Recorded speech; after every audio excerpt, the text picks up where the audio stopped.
So for our experiment, we decided to um, model how many workers would be the most optimal for the setting that we were simulating. I didn't think about this. Okay.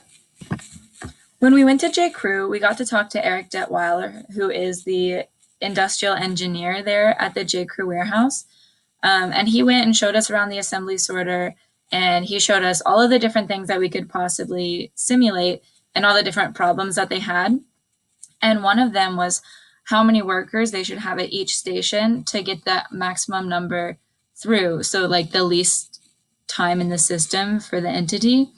So then in our model, we did an experiment based on how many workers were at one station.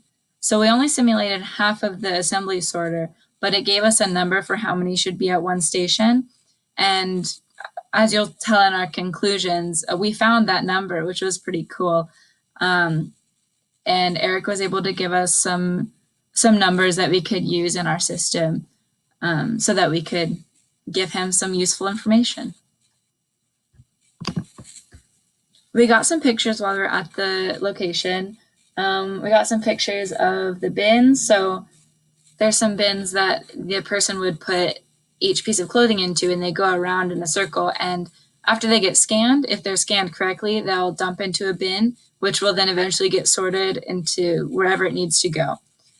So essentially there's ones and twos, and each different side is a 1 or a 2, and that's how they get sorted.